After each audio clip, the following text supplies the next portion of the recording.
Así que tenemos un montón de preguntas para hacer sobre los impuestos, sobre el dólar Qatar, sobre un mundo que a veces nos resulta un poco ajeno. Como es ajeno, decidimos llamar a un tributarista, que son los que más saben de este asunto, y se llama Guillermo Poch. Está al teléfono en este momento, y ya antes de arrancar le agradezco que esté. ¿Qué tal, Guillermo? ¿Cómo andás, Ezequiel? ¿Todo bien? Bien, ¿vos? Bien, todo bien, por suerte. Estás en Buenos Aires, ¿no? Estoy en Buenos Aires. Y Triste, ¿no? Partido. Triste, todavía no lo podés creer. ¿En qué parte? ¿Estás en la City porteña en este momento o no? Sí, estoy en Buenos Aires, sí. Pero ¿estás en la City, en la zona financiera? No. No, estoy en otra zona de Belgrano. Zona de Belgrano. Bien. Bueno, primero, recién hablábamos fuera de micrófono, nos hacíamos preguntas de personas comunes que quizás no manejan toda la terminología. ¿Qué cosas tiene que saber una persona que viaja o que tiene interés en viajar a ver el Mundial con respecto a los gastos, con respecto a los impuestos, con respecto al dólar Qatar? ¿Qué aspectos no tiene que dejar pasar para ir por el lado derecho de la ley? Bueno, acá está muy buena la pregunta. Cuando alguien se está yendo de viaje, tiene que saber que el fisco, todos los gastos que son por tarjetas de crédito, por un lado tiene sobrecostos a lo que es el dólar oficial, el impuesto país, y claro, otras percepciones que se aplican del impuesto a las ganancias y en algunos casos de bienes personales, ¿sí? Sí.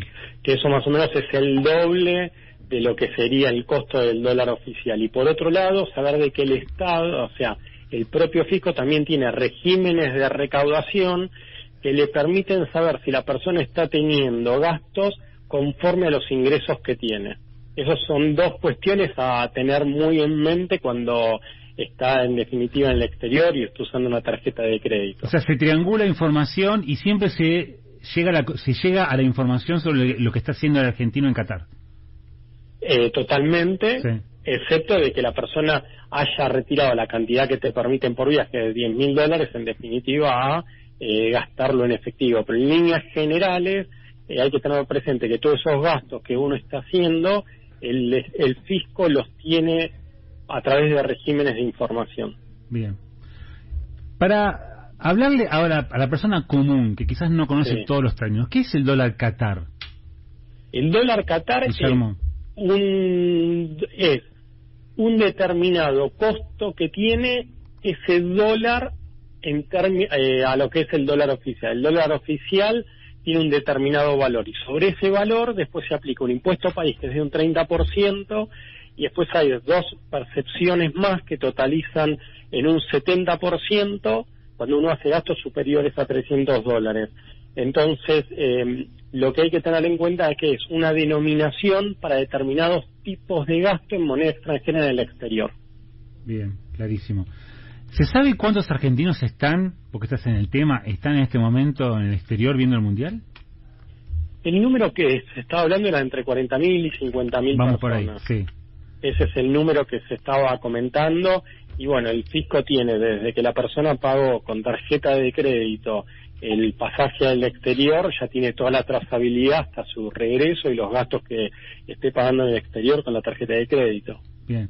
¿Y se sabe en qué tipo de gastos incurre el argentino en el exterior? Principalmente, o sea, lo que sería comida y estadía, o sea, la parte de lo que sería el de estar durmiendo en el exterior. Todos esos gastos, todos esos pagos en el exterior, como te decía, tenés ese costo, un 30% de impuesto país, un 25% de bienes personales, un 30%, o sea, y hay un 45% a cuenta de ganancias. Bien. ¿Ha caído o ha aumentado el consumo con tarjeta de débito, por ejemplo, en el exterior?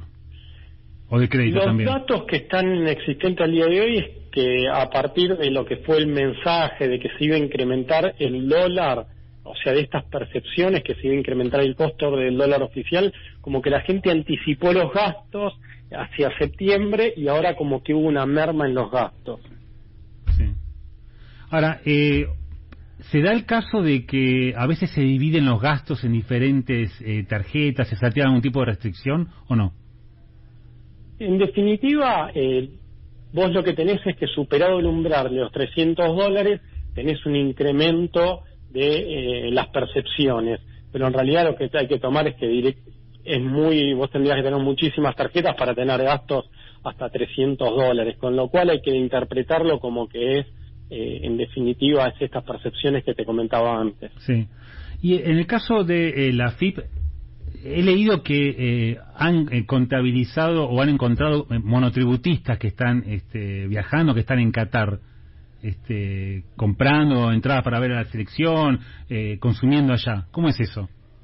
A ver, el fisco ya desde desde hace un tiempo ya hizo fiscalizaciones a monotributistas y están encontrando ciertas incongruencias entre los montos que tienen las personas, o sea, de los gastos, con su nivel de ingresos. Pero por sí no es algo que esté mal, porque alguien puede ser monotributista y los padres o un familiar prestarle la plata o donársela, con lo cual, en la medida que se pueda llegar a justificar el gasto por algún motivo, automáticamente no es que sea incorrecto. Pero, o sea, sí, cuando regresa al país, este monotributista lo va a llamar la AFIP y le va a preguntar, o le va a pedir que justifique de dónde sacó este dinero, todos esos gastos, ¿no? ¿Sería totalmente así? Si uno puede dar la trazabilidad del origen de ese dinero, queda resuelto, en definitiva. Es como comprar un auto y explicar de dónde vino la plata, es más o menos lo mismo. O un departamento. Un departamento. ¿No? Así es, o sea, siempre lo que uno tiene que poder hacer es terminar demostrando los gastos, o sea, el origen de los fondos para adquirir los bienes o los servicios que uno está comprando. O sea, en la medida que uno pueda darle una trazabilidad a ese dinero, el origen de ese dinero, no es que sea un monto evadido, o sea, que haya un monotributista, puede haber una persona de 22 años que está trabajando en monotributista y el padre le financió el gasto. Y esto sucede, buenas tardes, soy Florencia Canale. Sí. Y esto sucede, digamos, el asunto de tributar y demás y los impuestos. Esto sucede en todos los países del mundo, quiero decir, que uno debe demostrar de dónde saca el dinero, ¿no? Siempre, y acá entran en juego dos normas, una fiscal y otra que es de lavado de dinero. Exacto. O sea, en el mundo siempre están esas dos normas como coexistiendo, entonces la gente tiene que en definitiva mostrar sus gastos por cuestiones fiscales y después por cuestiones de lavado de dinero, que están las normas de lo que se habla acá en Argentina, la UIF. Bueno, esas dos normas siempre están ahí vigentes y uno tiene que dar esa trazabilidad el origen de los fondos. Claro. Y en los últimos años, ¿cuánto se ha incrementado los controles de la AFIP y las triangulaciones y el cruce de información? ¿Se ha vuelto más eficiente, quiero decir? ¿Es más difícil, mucho más difícil evadir, ¿no? Claro. De alguna manera, todo lo que es la informática al fisco le dio muchas herramientas para controlar a los contribuyentes, y cada vez el fisco tiene más regímenes de información implementados. Claro. Y la utilización, por ejemplo, de plataformas de pago, voy a dar algunos nombres, o Personal Pay o Mercado Pago, ¿todo eso contribuye a que el control sea más aceitado? A partir de la creación de regímenes de información de esos sistemas de pago, en definitiva están actuando de igual manera lo que era una cuenta bancaria. El fisco se está haciendo de esa información. Mira. Y hay, hay todo un revuelo por el asunto, hablo de oído, toco de oído, por el asunto de la criptomoneda y esto que cayó, ¿no es cierto? Digamos, porque la criptomoneda o todas estas monedas virtuales están como fuera de los controles exactamente, ¿no? Sí. Cuando la criptomoneda es argentina, están los regímenes de información. Ajá. Cuando la criptomoneda es del exterior, el fisco no tiene la posibilidad de pedirles información del exterior, con lo cual en esos casos no se puede hacer desinformación. Igual se derrumbó, no sé, están como perdiendo plata a lo loco en el mundo, ¿no? Con la criptomoneda. Sí. O sea que rajen de ahí, muchachos. Guillermo, ¿en Argentina se paga más o menos impuestos que otros países? Porque siempre nos quejamos de los impuestos. A ver, en Argentina, no tenemos un parámetro. En Argentina tenemos una presión tributaria alta en lo que es la región. Puede haber otros países los países nórdicos tienen tributaciones tal vez más altas, pero uno cuando hace estos análisis lo que tiene que tener en cuenta es dos cuestiones: el número, este porcentaje de la presión tributaria, y por otro lado, cuán satisfecho está la gente con los servicios que le devuelve el Estado. O sea, es una cuestión interpretativa. Vos podés tener un impuesto muy bajo y tal vez pocas prestaciones de servicio del Estado y la gente no esté de acuerdo. Y también puede suceder que vos tenés una presión tributaria muy alta, no tenés de evolución por parte del Estado y la gente también como que de alguna manera no está de acuerdo. Y podés tener una tributación medida con devoluciones del Estado y la gente está conforme. O sea, hay una cuestión interpretativa. En los números duros, hoy la Argentina está segunda en la región, luego de Brasil, en cuanto a la presión tributaria.